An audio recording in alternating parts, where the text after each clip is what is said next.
It is October somehow. This is Heidi Hatch with KUTV 2 News and another edition of Take Two. We're kind of in a waiting zone right now. We are waiting for a guest to arrive. Are you saying this is a shutdown? We're having a partial government shutdown here on the Take Two podcast. Joining me today is former state auditor John Dougal, the newest, is that a word? The newest minted attorney in the great state of Utah. You were sworn in last night. 5 o'clock last night. So brand new. Brand new. This has been something on the bucket list for 40 years. So you still have the attorney glow about you, the new attorney glow. You haven't been tainted yet. Let's not get that optimistic. Okay, so you're here, you've been sworn in, you're official, representing Republicans and the conservative side today. We are still waiting for our other viewpoint, and Mara if he is arrives, shut down, she's not there. Mara shut down, yeah. Mara has a speaking engagement this afternoon. We have another guest arriving, and hopefully he'll be escorted back to the podcast room as soon as he gets here. If not, we'll have fun. If not, we're just going to talk issues and talk about what's going on. I feel like the last couple months that just me personally, I feel like I can't get a breath. That was actually just 1 week. Yeah, it just feels like it just keeps coming, the news, whether it's political or political violence and what we've been seeing. And it just seems overwhelming. I don't know if people are feeling like that at home as well right now, but we're experiencing a lot of things here in Utah that may not be tied to Utah, but I think that we all have emotional ties too. The Church of Jesus Christ of Latter-day Saints last week lost President Russell Nelson. President Oaks next in line, and likely will make that change coming up on Sunday. Just as people were getting the news when they were waking up on Sunday morning that President Nelson had died, also getting word of that shooting coming out of Grand Blanc, Michigan, where 4 people, the shooter included 5 people dead, 8 others pretty critically injured in the hospital with significant injuries, and the entire church burned down. So while not necessarily political in nature, with all the political violence we've been dealing with, felt like it just piled on. Did you feel the same? Yeah. And then there's lots of folks in Utah that have connections. I have a sister who her husband was doing a residency out there in Detroit area, and so knew folks that were in the area and impacted by this. So it touches lots of folks. And it's a shocking, tragic event. I mean, you have people who they're in the middle of their religious service, worshiping, truck crashes in, and they're racing out there thinking they're helping somebody who had a tragic car accident, and then to be shot in that process. Yeah, I saw the reports coming in. I have a bad habit of checking my email no matter where I'm at, my work email, and I was at church and looking at that, and I feel like my always the reporter, but I feel like my cortisol and stress levels have remained high since the shooting at UVU. I've just sort of been on edge, and just one more thing after one more thing, and I think the thing that's frustrating seeing this is they're in places where you expect that there's going to be peace and quiet and our kids can go about their business, learning and growing at school. And the same thing, you go for a little peace and quiet at church. And there's no place safe these days, whether it's a grocery store or a movie theater or a place of worship or a school. And so I think it just seems like a lot lately, a lot. Well, and even if it doesn't happen locally, because of the way news works, we're hearing, tragic stories across the nation or across the world, and they're coming into our living rooms and family rooms, and we just feel it as if it happened down the street. Yeah, I think we used to focus more on local news because you got your newspaper and your local, but just because you get a constant stream of 24/7 news from all around the world, definitely you see it. I mean, we've seen violence in Europe today, and just really it is nonstop for a lot of us. I want to talk a little bit about what happened over the weekend, and also if it might have any effect on what we see here in Utah, because while government and religion should be separate, I do think that we have probably more people serving in roles, whether it be in Congress or the state legislature, who are members of the Church of Jesus Christ of Latter-day Saints, than probably a higher percentage than even what the population of the state is from both Republicans and Democratic sides. Do you think that when we see a change in leadership in the church and we move from one president to another, that influence trickles down and might affect policy or issues that start popping up in the legislature or what people care about here in the state? It may or may not have some impact in the local legislature. I mean, clearly the church cares about some of the issues that are in Utah. I'm going to say probably less so when there's a change of the prophet, change of the president of the church. In terms of focus, from my perspective, President Nelson focused on certain issues more than his predecessors. He was trying to build bridges, trying to remedy certain racial issues that have been problems in the past, and building bridges to other religions. And so that's been his focus. It would be interesting to see, assuming that it's a constitutional lawyer likely coming in. Yes. Dallin H. Oaks coming in, what that looks like. I mean, some I think will view him as more conservative than President Nelson, who I think they viewed as much more moderate or even maybe liberal to a certain extent. But there's always a tempering influence when you step into that role of prophet and president of the church than what you saw in the past. I mean, I think most folks would say Ezra Taft Benson was an arch conservative when he was younger, but was not that in the 80s when he was president of the church. So it'll be interesting to see what initiatives, what direction will be highlighted in terms of a new presidency. A lot of change coming. And in terms of the shooting that happened in Michigan, right now it looks like it was purely motivated by hatred of religion. There's questions of whether it might have undercurrents of politics. We don't know anything about that. We do know that many of these victims have connections, like you were saying, with families here in Utah. A couple of the young men who had wives and children that tried to fight off that shooter were hospitalized. They were in the area as emergency room physicians in their last couple of years of their residency there. And so one of them from Springville, I think one of them from Duchesne County and Roosevelt. So a lot of connections here to Utah. We know Utah families are feeling it, and we'll continue to follow that as it happens. I want to talk more about some of the, go ahead. Well, I was going to say one of the things that's great is clearly there is fundraising to help the families of those who were injured and killed. But that also includes raising money for the wife and daughter of the shooter. A couple $100,000 last time I looked. Which to me is, helping them, because clearly they're going to be suffering a loss as a result of this tragic incident caused by their father and husband. But to reach out to help them, I think is really good from my perspective. Yeah, incredible to see. And I think that it's important as we look at these things that happen, there's always multiple sides and families that are affected. We were talking about that as well with the assassination of Charlie Kirk and the young suspect out of southern Utah, his parents having to turn them in. And this is something they have to live with. They're going to have to still be a part of their community. They're going to have to keep living their lives and need support. And so when we see that when these crimes happen, that oftentimes that the suspect's family turns into victims in some way themselves and how they have to go on living their lives. Well, and I think the most powerful part of Charlie Kirk's funeral was when Erica Kirk said, "I forgive him." That was huge. Which is a huge, powerful statement. I want to get to, actually, let's talk about it right now. I want to talk a little bit about the continuation after the Charlie Kirk shooting. Officially, it's been 3 weeks today since the shooting happened.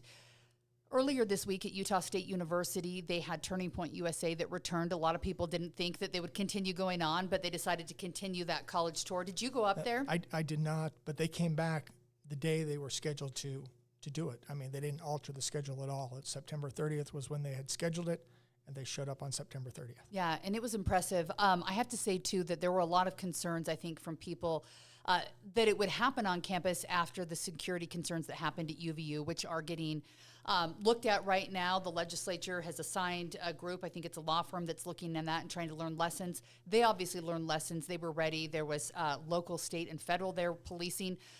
Overwhelming show of force. There were drones in the air. They had officers on the roof. They had officers surrounding the building, bomb-sniffing dogs, you name it. They were ready for it.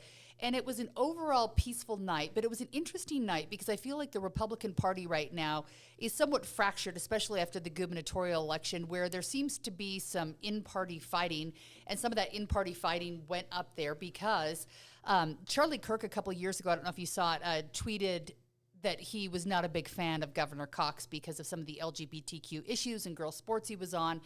Who knows how Charlie Kirk felt after we all say things and do things change over the years.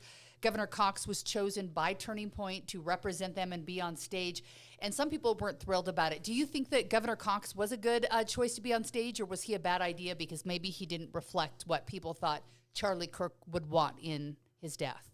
Well, I think one of the things Charlie talked a lot about is having that dialogue and discussion and debate, people that disagreed. So I think bringing folks onto the stage they came from one political persuasion, Republican persuasion, versus those that are different Republican persuasion. I think it's good because it highlights the ability to dialogue and discuss where we have areas of disagreement. Yes, okay, there was a handful of folks that don't like Governor Cox. They booed Governor Cox. That's just the nature of the beast. When you're an elected official, there are people that, for whatever reason, it's just part of the job, and there's certain animosity there for certain folks. But I think, by and large, I think it was a perfectly fine and good choice, especially the way he represented the state following the shooting and his words of wisdom to the broader, not just Utahns, but broader community across America. Yeah, if you haven't watched the 60 Minutes, I think it's worth a listen. That was last Sunday that was on air with Governor Cox. He spoke a lot about that and answered people's questions during the event. We also had former Congressman Jason Chaffetz there. Senator Mike Lee was supposed to be there, but he had to be in D.C. because they were working on not shutting the government down, although they were not successful. Or they were actively vice working versa. to shut it down, yes, whatever they were doing, that was still going on in Washington. So they had some interesting guests on stage. I watched and I listened. Obviously a different energy than if Charlie Kirk himself would have been there. It'll be interesting to see if they can continue this on and keep kids being excited, because as I was outside live there, talking to students and others who were going there, they were really passionate about coming 3 weeks ago thinking that Charlie Kirk was there, but they felt passionate that kids should still be involved, talking, learning, growing, and debating. So I was happy to hear that, because that's what we want of our young people while they're in college, is willing to have these conversations and talk. Do you think that this can carry on where students are going to want to keep these debates going, or are we going to go back to just forgetting about our young people? I think it depends. I mean, let's be honest. Charlie was 31, so he spoke to a certain crowd. Yeah. I recognize I'm significantly older than that. Charlie could be my son, which means a bunch of college kids probably aren't going to want to come listen to folks my age pontificate about what's going on. I'd suggest Ron Paul is probably the outlier in terms of folks rallying around this old guy like that. But Bernie Sanders has an audibility too around young people. Bernie Sanders does as well, but they're few and far between. So I think the question will be, will Turning Point USA find somebody who can really channel the energy, the excitement, the passion that students got behind that Charlie carried, and that will carry them forward. If they can't, then I think that part of the movement may just fizzle out. Yeah. And I think Republicans largely have just waited for college kids to grow up eventually so they would end up a little more conservative when they started paying taxes or whatnot. So Charlie Kirk was different in that he started talking to young people, because I think that it was something that maybe Republicans had given up on, and they said, okay, college campuses are going to be liberal and left-leaning, and let's just leave it at that. Let's not waste our energy. So I'll be interested to see how that moves forward. Well, and you have a kid that's this age. I'm just kind of curious, it almost seems like for college-age kids or 20-somethings, there seems to be a difference philosophically, politically leaning of those that were, if you will, pre-COVID versus post-COVID. And so if you kind of hit college in that post-COVID and were, struggling through the shutdowns and college was shut down and you had to sit in your dorm and couldn't visit with anybody, that was a very different experience. You see the world very differently than those that don't. I look at some of my kids, they look at 9/11 and what took place on 9/11, and that colors their perspective of society as a result of the trauma that came out of 9/11 versus others that haven't experienced that at all.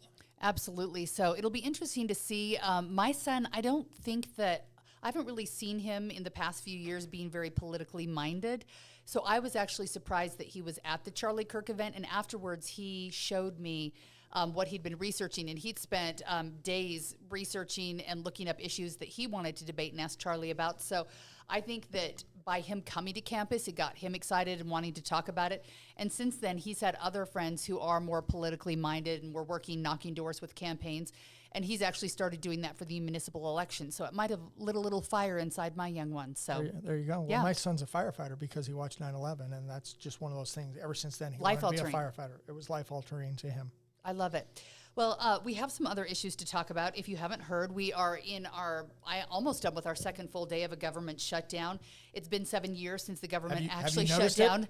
I haven't personally felt it, but I know that people are at home. I know we have a lot of people who work in the IRS or the TSA here in Utah that are either grounded at home right now and waiting for their pay to eventually come in, or having to work without that paycheck. So I know Utahns are affected. I personally haven't felt it. How about you? No, I haven't felt it either, but it's one of those things. It's a challenge. Those that are quote unquote essential versus non-essential, and the posturing and jockeying. I mean, I listen to the Republicans talk about, oh, well, the Democrats just need to agree to this. Give us 7 more weeks. We'll work this out. Part of me is skeptical. It's like, you haven't figured out how to work this out over a couple decades. 7 weeks isn't going to solve it. Yeah. Clearly, the Democrats are trying to portray, we're not the reason for the shutdown, except they're sitting there going, okay, we're fighting over health care and the costs and how much the government should subsidize the cost of health care. They absolutely are shutting it down. So you can't play like you're not when you absolutely are anchoring on, this is the issue we're doubling down on, and we're fighting for this, which means we're willing to shut down the government for this single issue. And part of the thing that's interesting is that what Democrats want is reversal of partially what was passed in the big, beautiful bill. And usually when you're arguing over these issues, you're moving forward, but not trying to undo past legislation that was already voted and passed. So it'll be interesting to see how it goes. Every time we get to this cliff where we're going to shut down or not shut down, which it feels Every like an annual months. tradition. Yes, it drives me nuts. You get social media, and then all of a sudden everyone's walking down the empty halls of Congress looking for Republicans or Democrats, and it all feels like political theater because it just flips whatever side's blaming the other right now. So I think to the average person at home, it's annoying and frustrating seeing this. Yeah, well, it absolutely is political theater. I mean, the Democrats strategized the subsidies that they had in for Obamacare and health care were all put in, timed to go in conjunction with Trump's, tax cuts from 2017, Tax Cuts and Jobs Act. Mm-hmm. Okay, they were all timed to expire at the same time. This was a strategy. Okay, well, the quote unquote big beautiful bill, extended those tax cuts, didn't deal with this issue, and so it was this game that was back in 2017 that's now coming to roost. And yeah, the Democrats are on the wrong side from my perspective when it comes to this. And so one of the big things that people are fighting about right now is whether or not people who are here in the country illegally are getting health care paid by the federal government through the funding that's done. Depending on who you listen to, they are or they are not. Where do you stand on this? Do you believe that federal dollars are paying for insurance for families who are in the country illegally? Is it paying for insurance? I don't think so. Is it paying for health care? Yes. You got to remember, some are just showing up to the ER and so forth to get health care, and there are various federal subsidies that come through either directly or indirectly as a result of that. So is there some federal dollars going for health care for illegal immigrants? I totally believe it. Is it going necessarily specifically for insurance? Probably not. Is it going, though, to some states that take the federal matching dollars and then do it themselves? Like you look at states like California and others where federal dollars are paying for it. Maybe not 100%, but possibly half of the money? That could be possible in some places like California. The other thing that is very likely that's taking place is children of illegal immigrants that are, let's say, American-born. There's probably assistance going to those families. Maybe not the individuals, but the families for sure. Yeah. While I'm talking to you, I'm texting our other guest asking if he's too late. We're trying to get him in here right now, so I'm trying to make sure that he can get in.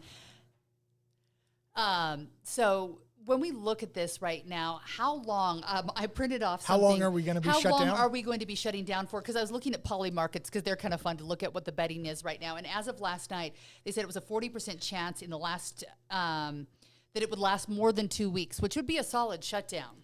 Yeah, I mean, the longest time was in Trump's first administration. That was 35 days. Yeah, and so that's a long time. That is a long time. I do not think this is going to be a short couple-day shutdown. I think the Democrats and the Republicans are anchored in. The Republicans are saying they should just vote for our bill, which there's no politics in there. It's just a straight extension of the spending for 7 weeks. They should just agree to that and give us more time to negotiate. The Democrats clearly want to add in this additional policy issue. Depending on people's numbers, anywhere from $500 to $1 trillion for medical spending and insurance subsidies, which is a very political issue. And I think Democrats, Chuck Schumer was willing to vote to keep the government open and surprise folks back, what was it, March? Yeah. He got so much blowback. I don't think he's going to, quote unquote, make that mistake again. And I think they feel like they have a winning issue and they can campaign on this. And they are willing to, have the government shut down, furlough federal workers for their political advantage come this next election cycle. They think that this can be, even if it's not winning right now in the short term, they think it's going to be winning long term. to campaign on health insurance and health care, and the American public sees the cost of health care and doesn't fully understand that the federal government is one of the biggest problems from my perspective that drives up the cost. So over here, they're pretending like they're making it cheaper, but they're really driving up the cost. It's akin to higher education. Every time the federal government rolls in with new money, it doesn't seem to reduce the cost to students. It just seems to drive it up, and more goes to institutions. Yeah, I think when you look at the Affordable Care Act or look at Obamacare, I think that there were some marked improvements for families that needed it, whether you had college students who still needed to be covered until they were 26, or things that help certain families. But I think overall, when you talk to most people, it didn't help costs go down. Sometimes it helped other people to get insurance, but there was give and take and bad and good that came with it. And I think a lot of people think that the government getting involved maybe made it worse then, and that it's going to keep heading in that direction. So what the fix is, I don't know. Well, Obamacare tends to make the health insurance plans more expensive because it requires certain, benefits and so forth, treatments to be provided. Especially if you're a young person, it really drives the cost astronomically relative to the amount you're going to use it. And then there seems to be folks that were paying for insurance, but they're not actually getting treatment. And so this is money that's not actually going to health treatment, but it is getting subsidized for whether it's, insurers and so forth. Yeah. Which I think for a lot of Americans, they just say that's just a scam. Why are we doing that? Yeah. Which I think when you use the word scam, I think just looking at the whole shutdown right now is frustrating to people too, because there's always another election coming up, and especially in the House when it's every 2 years, that instead of making decisions that will help the American people fix problems, do the budget as you're supposed to, there's always an election down the road, and you want to use whatever that issue is against the other party and then campaign on it. Republicans and Democrats both do it alike. I think it's part of the reason why we haven't solved the problem with border issues and making sure people have a safe and easy way to come in. But there's always another election. You vote to rationalize and fix something. It's Heidi Hatch hates old people. Heidi Hatch would push them off the cliff. If only Grandpa would know. Right, that monster. Vote no on Heidi Hatch. Yeah, exactly. Yeah, and that's the reason why I don't think we've seen a fix on Social Security, because changes have to happen, and those changes are probably going to make it so that the benefits are lower. You're older when you start getting them. Yeah. You have to cut the benefits or stop increasing the spending Yeah. for those voters. And those voters like to get the benefits. Yeah. And I don't care which side of the aisle you're on. Typically, they're all saying, keep sending me my benefits. I know it's fiscally irresponsible, but I paid for them. I want them. I demand them. Yeah. Is there anything good that's going to come out of this shutdown that you think, that you can see? No, not right now. Not right now. I don't think there's going to be lessons learned. I don't think they're going to get their acts together. I don't think they're going to figure out how to budget. I mean, shutting down is irresponsible. Shutting down, unfortunately, I'm fiscally conservative. I wish shutting down would save money. Shutting down seems to cost more than actually keeping the government running, partly because we give back pay to all those workers that aren't working today. But nothing got accomplished. Nothing got accomplished, and then we pay them because they were sitting around. Yeah. All right. What about, do you think there's going to be? No, I can't see anything. I do know that some people who are on the conservative end who back President Trump believe that ultimately it might save some money if he's able to get rid of more positions, which I don't exactly understand why that allows that, but he thinks that, possibly that they could get rid of more people when the government shut down as opposed. So I guess it's an emergency situation. Yeah. So if you are cutting actual waste, then you might be able to save some money from the budget there. So I guess the question is, are they good cuts or bad cuts? Because we've talked in the past about when cuts were getting made. Doge did cuts, and then we're restoring and hiring those people back. Yeah, to cut with a scalpel to make smart cuts, because I'm sure there are smart cuts out there. The question is, are you cutting in the right places and saving money? So, and then the question will be, what is the political blowback? Okay, if Trump cuts certain jobs, I think most people will be on and say whatever. Other jobs, there's going to be blowback, and will he take the heat from it? Will he take the heat? Stay tuned. There'll be another week to talk about this. I hope we're not in the middle of a shutdown a week from now, but I have a feeling we're going to be, so we'll have to see where that goes. Are we going to start the Take Two podcast countdown, shut down? We should, right? We need some big clock, numbers the on the wall. Yes, I know. So we may have to. Another thing this week, President Trump and Defense Secretary held a meeting, and they called in a lot of the top military brass from around the world for a meeting. A lot of people said that it was all just kind of for show. Others say this was important to get everyone in the same room, a new on fitness the same program. page. Sweating to the oldies, Yes, we don't want fat generals. Was it a good meeting in your mind, or was this silly and you could have sent out an email? I wasn't in the meeting, so I don't know. But I think part of the message is we want, a lot of Americans are concerned with our military being too woke and being focused not on warfighting or defense, but they're focused on other social agendas. And so sending that message, I think is good. Clearly, a perception of the military, of strength, fitness, and vigor is, I think, an important message. And so I share that. There's a part of this which is, okay, could this not have been a video call or something else like that to make clear what the message is? Yeah. To me, I don't run the military, but I just thought it's really odd to bring all these high-ranking folks into one place. I was nervous, like it was dangerous to put a lot of them in there. Sounds like a security risk. Yeah. So. Do you think it's fair that they're going to change for those who are on the front lines, women who are serving, that they'll have to pass the same physical tests as men? Is that fair for keeping people in war-fighting shape? I think having one universal standard of this is what it takes to do the job, don't care if you're male or female, this is what it takes, I think is a good thing. I mentioned my son's a firefighter. Yeah. So you got to be able to pick people up and haul them and stuff like that. You got to have a certain amount of strength. Don't care if you're a man or a woman. If you can't do those physical duties that are required, you shouldn't be in the position. Yeah, I cannot be a firefighter. Accommodating one way or the other. So you look at the military and say, I don't care if you're a man or a woman.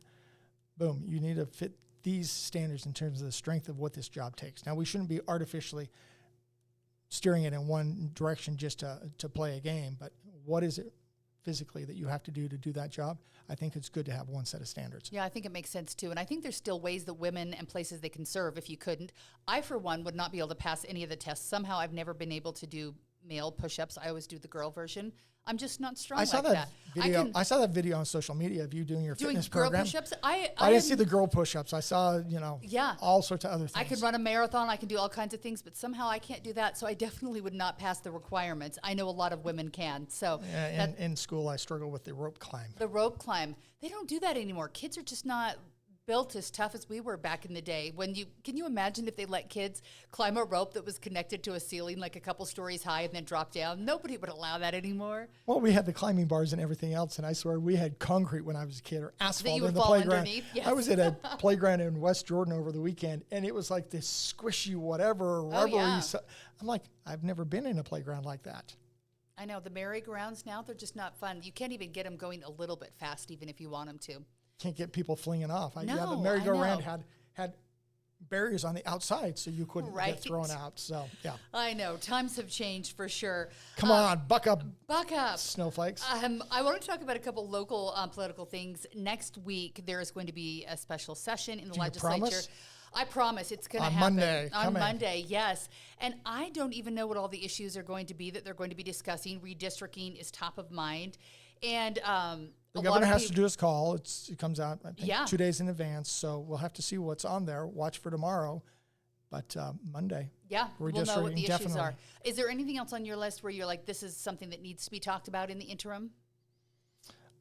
There's lots of things they should be talking about. I mean, election issues is clearly something that we're still wrestling with and trying to get our arms around. Yeah. So education is one of those things in the interim, but in terms of special session, redistricting, I think that's what everybody's watching. Have you gone through with a fine-tooth comb and looked at the maps? I have not. You have not? Have you gone through? I mean, I've seen there's 5 maps. I've glanced at them. I understand that Salt Lake County is only being split 2 ways, so not 4 ways. So we'll have to see. So you don't have a favorite pick right now? Right now, I do not have a favorite pick. I live in Utah County, so I'm either way. I'm not in the crossroads of Mill Creek.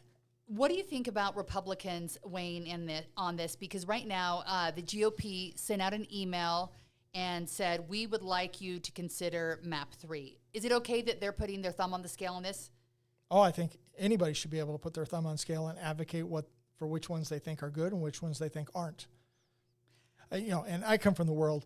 I tell folks, there's this concept. I did redistricting in 2006, I think it was, when we had the possibility of getting a 4th seat. Yeah. We didn't actually get it, but we were doing this conditional. And I tell folks there's this concept called pizza slices and donut holes.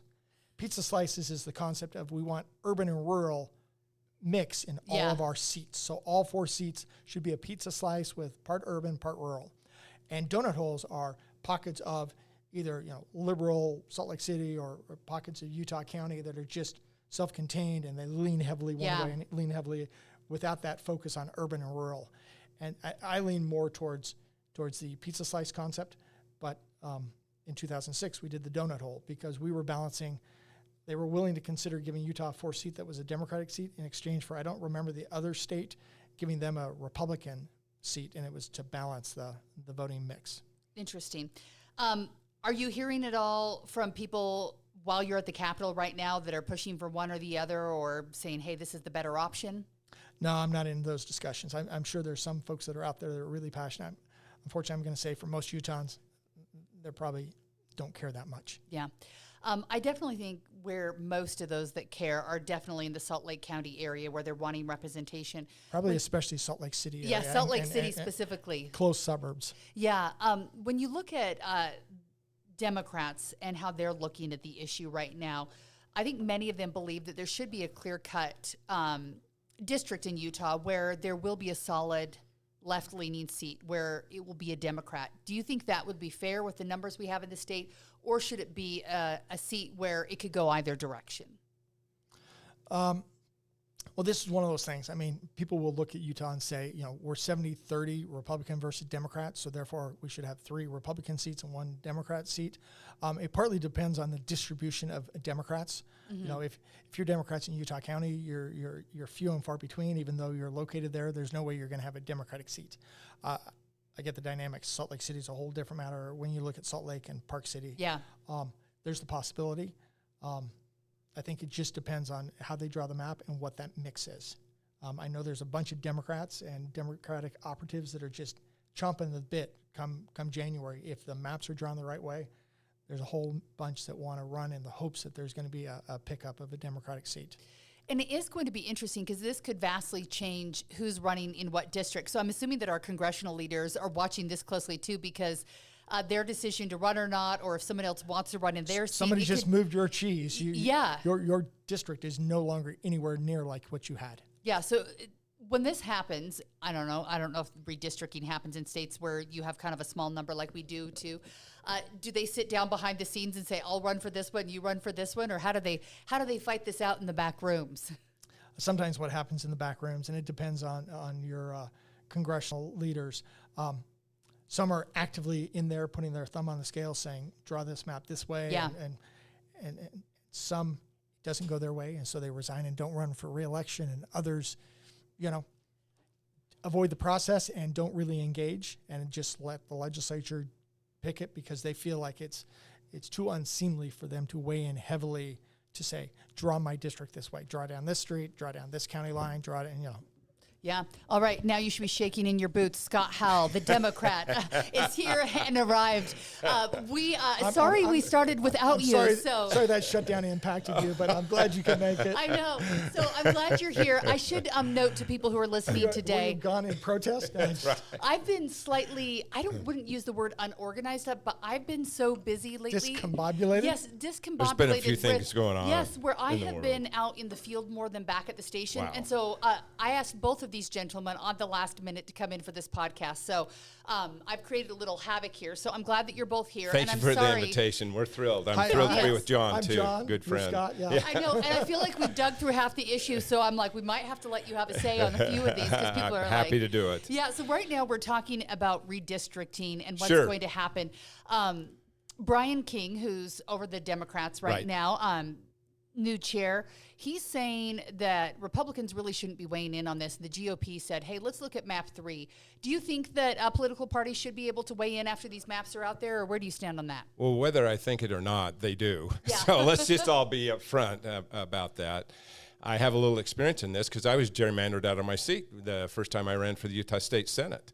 And I got elected, and 2 years later had to run again, and because it was the census, and we had to go through that. And I remember distinctly the maps that they had, and it was funny that they just came down and took where I was, took away all the area that I had north, and put it all in the south. And, at that time, I just said, screw this. I'm done with the legislature. I just worked my butt off. I was there for 2 years. It's supposed to be a 4-year thing. And a wise and savvy senator came and sat me down. His name was Rex Blanc. He'd been there forever. He said, Scott, end the pity-patty story and get your butt out there and work. And what I found out, what I learned from that is that people know what's right and what's wrong. Voters will know. They will know if one is a map is drawn so that it gives better voters to the Democrats or to the Republicans. They'll know that. And I have faith in the Utah voters that if these maps are skewed one way or another, that the facts will come out. And it will happen. And I actually use that when people said, well, why are you running again? I said, because I got redistricted out. Well, what's that? And I said, it's a word you learned when you're in 7th grade, gerrymandering. I never thought I'd have to live it. And that was one of my high school teachers' spelling words that I thought, well, that is the stupidest thing. And we just pled our case, and then we won. So at this point in time, we can fight back and forth. And look, the RNC is in there as much as the DNC. I mean, they know what's at stake. But I think we think we give voters in Utah enough credit for being really able to look at the facts and let the facts drive that.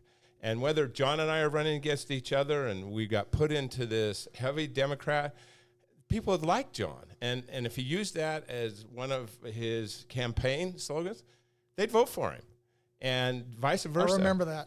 Yeah. People like John. People like John. Well, you're no longer frugal, Dougal. Yeah, people like John. So, Heidi, that's kind of a long-winded answer, but it's a reality because nothing like lived experience to be able to talk about something that really happened to you. And some people forget that sometimes there's gerrymandering where Democrats are trying to block other Democrats or Republicans absolutely. trying to block other Republicans in how the maps are drawn.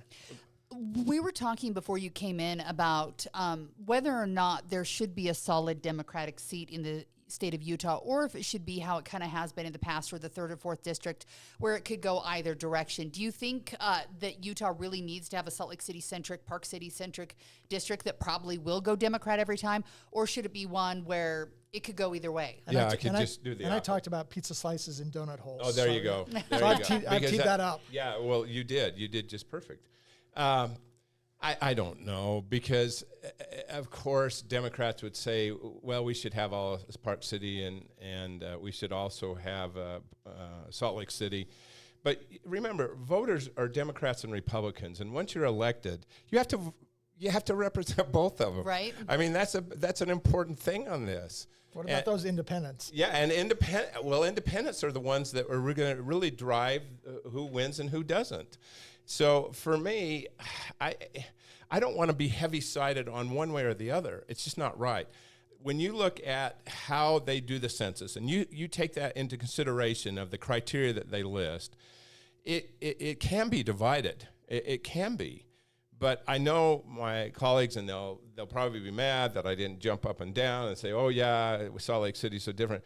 But the reality of it, when you go back to Congress, you need to know what's happening in rural Utah. You need to know what MAGA, I don't know, northern Utah or southern Utah or St. George, what's going on there. Because, again, we have lost our way that an elected official is responsible for every citizen, every 18-year-old to 102-year-old voter. They are. Yeah. And some of them, I think it would be good for a district that had some of that rural, because you need to know what's going on in the fastest growing city in St. George. You need to be able to talk about why you need an appropriation to keep Lake Powell open. You need to know all these things. So that's never been a thing for me to say, oh, it has to be that or it doesn't.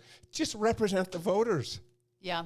One of the things that was interesting, I'm not even sure which map it was I was looking at, but one of the congressional leaders would really have like 85% of the state that they were kind of in charge of. And I was thinking, I don't know, in your home weeks, if you could physically really like get your grasp around everything that's happening in each of those areas. Not that you shouldn't know what's going on in the state, but yeah, there's definitely some interesting issues that come with a state that has the Wasatch Front that really has the bulk of people living in the state, and then all this rural area that still has to be covered as well. So yeah, it's interesting to watch how they do this. Is it going to be an easy vote, gentlemen, or are they going to hash this out for, and I guess, I don't know, violence on the floor of the legislature this next week? How's it going to go? Well, John, if you want to go first, that's fine. I think there's going to be a lot of prep work on the Republican side of the aisle to to try and figure out where you've got the votes so you don't have a messy fight on the floor. Yeah. You're going to try and get it figured out which of those 5 maps or how they might get slightly revised or modified in the process before you hit the floor. Yeah. You're not going to want to spend a day or two debating the maps. You're going to want that all worked out. And ready to go. That's not uncommon, though, when there's a supermajority. I mean, I've lived with that forever, except, though, when we did have 11 senators when I was up there, we had veto overrides. So it was a little bit different story, and we worked real well with Bangeter and Levitt. And so we had a little space in there, and we could actually persuade some Republicans. I think in this case, John's spot on. It's just a reality of what's happening. If we were in California, they'd be doing the same thing. They would just be ramrodding that right down it. But the way the legislature works, John was perfectly correct in the way he said it. They will have every vote counted, and there's no way in Hades that anybody's going to change on that. There will be good dialogue, and that's what I'd encourage the Democrats to do, is appeal, start the campaign now with constituents, no matter what that district like. End the pity-patty party and get your candidates out there and get them to work. Start knocking doors, kids. There you heard it. There you go. And one of the things I want to highlight is my experience in the legislature is the debate isn't taken behind closed doors. Even though you have that debate behind closed doors, you then also have the debate on the floor. It's just not going to be this messy, unpredictable debate. Folks are already going to know which way it's going to go, and people are going to performatively step up and advocate their issue, their perspective, why this is good, why this is bad. But leadership will already know where the votes are. Yeah. They will. Speaking of leadership, right now, I think we're seeing kind of new leadership from the Democratic Party with Brian King. And I think going back And Brian is the chair of the Democratic Party for the state of Utah. Yeah, he is. And he was just recently elected to that position. And he's making a move to go away from what they've been doing for a lot of years. I think Jim DeBacchus was probably the leader of the movement to get a lot of Democrats. To infiltrate and be Republicans, if you want to use that word. But it's a way that Democrats could vote in primaries. Vote against Greg Hughes. Yes. And Brian King is making the argument today that he thinks Democrats should be Democrats and strengthen the party and stay as registered Democrats. Would you agree with that? Or do you think that Democrats need to be registered as Republicans to have a say in primaries? Well, let's be frank in this conversation. Let's do. I mean, the When reality. have you not been frank? Yeah. That's is that a trait of a good thing or a bad thing? It's a fact of life. My wife, Linda, is a perfect example. She's been a Republican her entire life. When I ran and when we were involved in politics, she changed her affiliation. And then she said, I want a say in who's going to be the next governor. I want a say in who's going to be the next AG. And it's well known, Derek and I have been friends for 1,000 years. I hired the kid to come over for me. And she wanted to have a voice.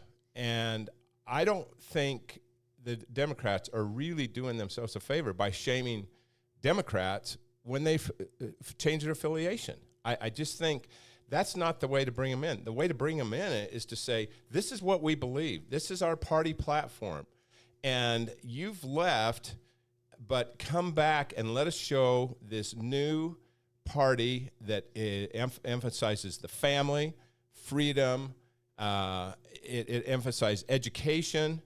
There's LGBTQ that's in there, but that doesn't have to be the front. It does feel like it has been the front. It I has. think, yeah. Yes, it does. It feels like it. Look, if we're going to be frank in this conversation, Republicans tell me all the time, Scott, I want to join your party, but there's one thing that really bothers me. I don't want my son or daughter in a changing room or a restroom with that same person that is transgender. I mean, that is just a point that they all say, and I'm sad that that's the one thing that's a leverage point that they will go on. But the reality is we have to meet. This is Utah. This is Utah. It's not California. It's not Boston. It's not New York. And it's not Oklahoma. And I think the Democratic Party would serve itself well by going into the business community, by going into education, going to meet people that we've kind of pushed off to the side over the years. When Frank Pegnelli and I were in there, we made it uno number one to go out to the business community. And we went all over the state, and people said, hey, this is the first time I've seen a Democrat here in St. George, or this is the first time I've seen it here. And actually that year we raised more money than the Republicans did, and that's when our numbers went up. What year was that? We did that in 1998. So a few years ago. Oh, yeah, it was a few years ago. But Frank Pagnanelli will tell you, this is the guy that understands business, and we're a thriving metropolis of entrepreneurs. Everybody out there, from lemonade stands all the way up, you got to respect that entrepreneurship, and you have to respect some of the fundamental principles of family and business and education, and this coming together, not to be everybody following in line, but to at least have voices that can understand what the Democratic Party's about in Utah. Well, different than national. Are you ready to campaign with Brian Keegan, say, yes, please go back, or where are you on this issue? Yeah, please go back. I mean, part of this, first, what Scott's saying, Libertarian Party in Utah has the same problem.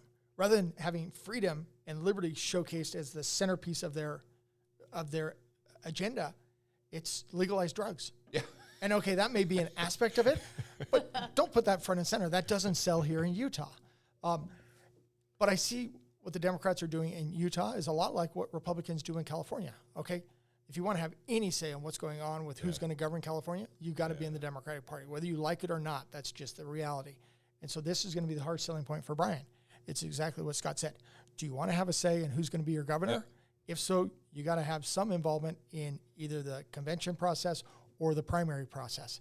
And if you're just a Democrat, you're waiting on the sidelines, you're not going to have really much say. And you can be great and advocate. And I wish the Democratic Party would focus more on the big picture and where they can find a majority coalition in the state, but that has not been what they've wanted to do over the last many decades. They've wanted to focus on what I consider more fringe elements and aspects, which doesn't sell to the general public in Utah.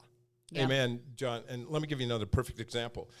The reason I was late today, because I just was leaving a very intense meeting on homelessness up at the Capitol. For far too long, the Democrats have said, oh, no, we just got to get them a house. Just housing first. And then if they want to use drugs, we let them use drugs. This harm reduction, it's the most asinine, stupid thing I've ever heard. Can we say that on air? And there was a push. So when you talk about that, there was like if you go to some states on the West Coast, you could go have like a safe shoot-up site. So you don't think that's not the way to go? No. Well, why are we're trying to get people off drugs, and then we give them drugs. We give them the tools to have that. I mean, this is just common sense. It's far too many Democrats go, well, if we just do this and we're more compassionate. I don't think it's compassionate to let people sleep on the street. I don't think it's compassionate to let them go to Liberty Park and exchange drugs. I don't think it's compassionate when they drive up, and this happened to me just last Friday. I went to Liberty Park. This guy's riding in on his bike. He's got two bikes, one in both the hand. And then in the back of the bike, he's got this big package. So I say to him, what's that? Why do you have two bikes? Oh, just in case one breaks down. I go, really? So how long have you had that? Oh, gee, for so long. And no, he hadn't. It was like he stole it. And then in the back, I said, what's that? He says, it's an electric scooter. And I go, wow, where'd you get that? Walmart. Well, hell yes, he got it at Walmart. He stole it. And then right next to him, this guy has this electric bike, and it's a nice one, and he has this kind of tarp over it. So I kind of pull it up just a little bit because I could smell his paint, and I thought, oh, they're just getting high on paint. He'd repainted the bike? He repainted the bike, and he's in there, and he's telling me, oh, I just like a different color. Yeah, no, you stole that bike, and people, there's an alert going out that a black... And this is where everyday Utahns go, no, we want law and order. Yes. We want civility. Yes. This is not that. Yes. So I know that, Scott, you've been working on these issues for years. John, we're talking about right now moving.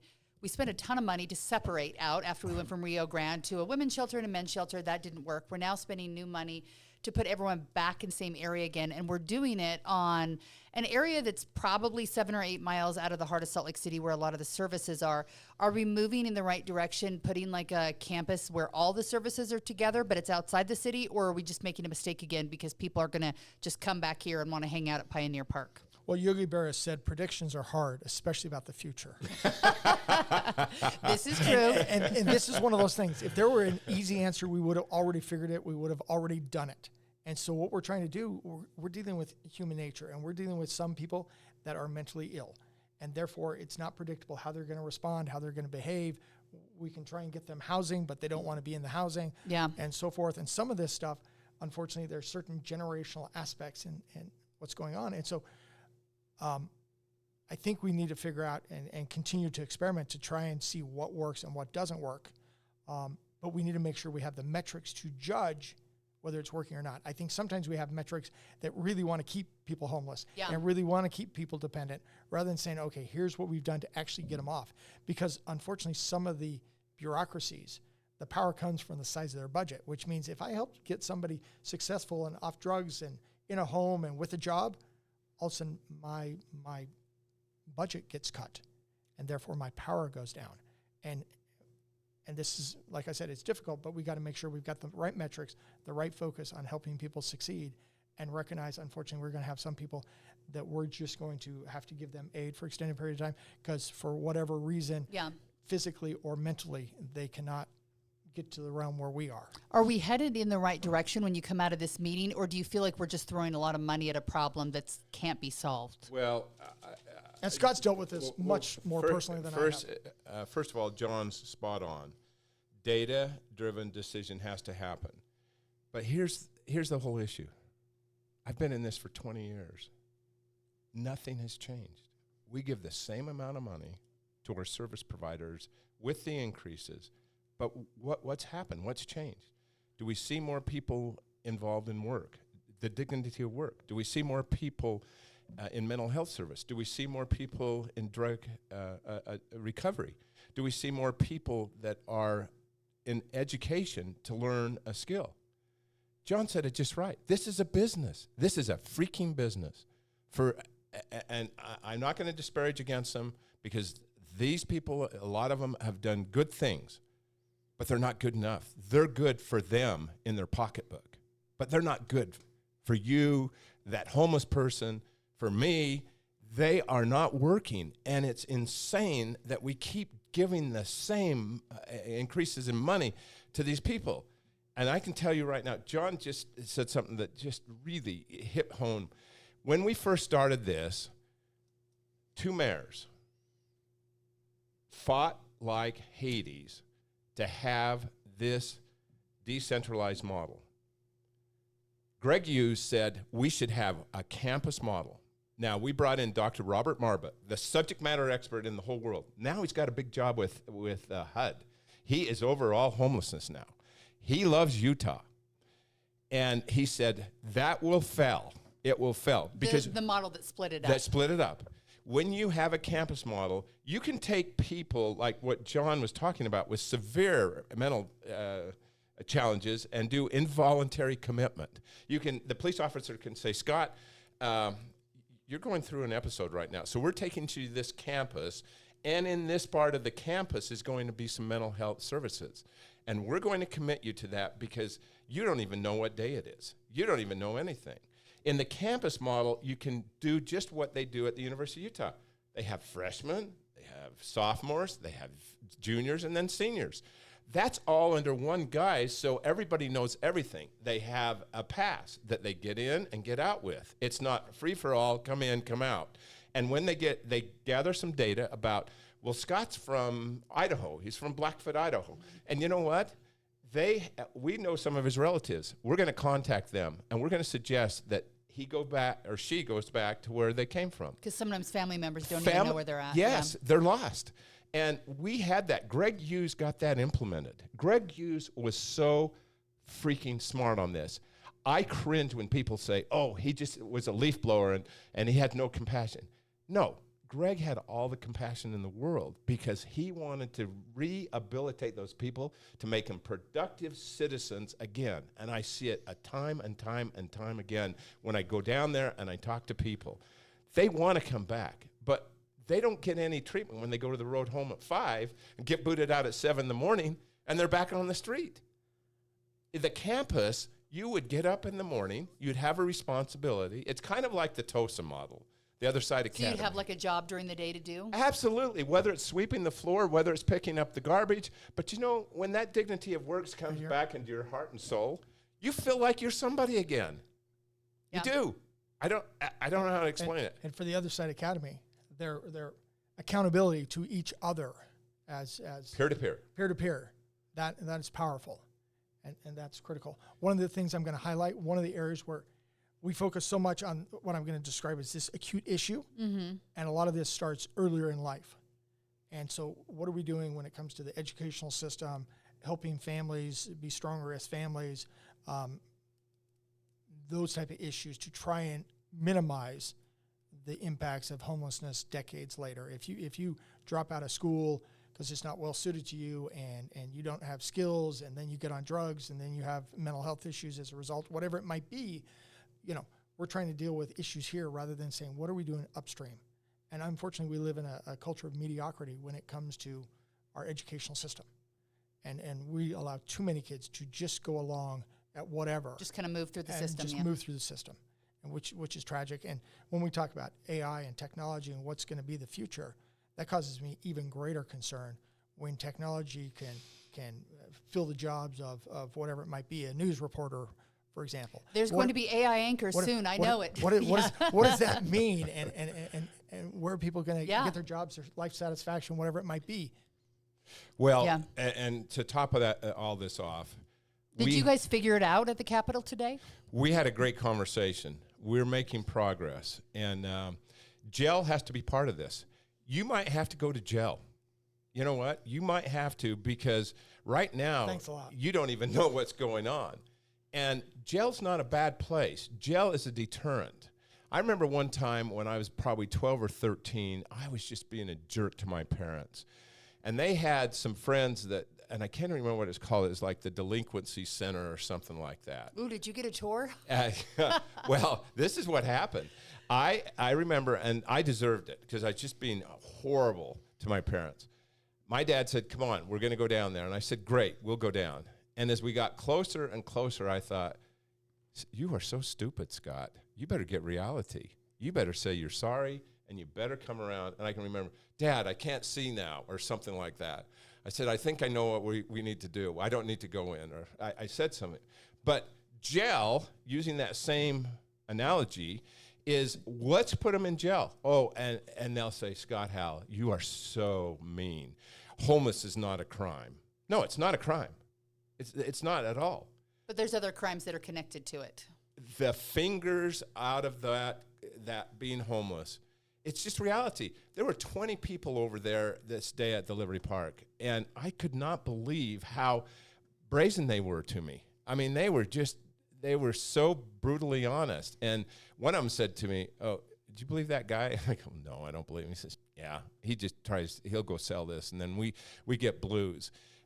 There were 3 other people that were on another bench, and when I was walking out, they said, hey, do you know who you were just talking to? I said, no. And they said, well, you want to be real careful because they've got bad fentanyl, and any one of us could die, but they're selling it as rapidly as they can. Oh, wow. So but we to got come back to the big point, though, Yes. is really the Democrats in Utah should focus on a winning message, a compelling message that the majority of Utahns buy into, but unfortunately they have not. And so that's I champion Brian for going down the path, but there's got to be a part which is, okay, if you're going to build a Democratic Party that actually has some influence in Utah, you really have to figure out where that coalition is going to come from. Where your issue is, yeah. And it's that centrist Utah. I mean, we're never going to get the far left or the far right. I mean, that's none of us are. John and I are. They're never going to vote for us. That might be putting words in my mouth. I'm sorry, because they might, but I don't think so. It's just like Derek Brown. You know, he had to go into a primary because that far right just didn't like him. And that was so sad. The guys who were running again, they were not nearly as qualified as Derek Brown. And this is the other thing. Thank goodness my wife was a voice to be able to be there and at least cheer him on. At least cheer him on along the way. I'll be interested to see how Brian King's leadership changes the party, maybe gets more people running or maybe platforms. So we'll be watching that. We are just about out of time. I wish we could go through all the issues that we missed while you weren't here. No, totally fine. But I feel like we might need to have a whole podcast focused really on the homeless issue because there are so many different things that are happening right now that I think people care about and want to know about.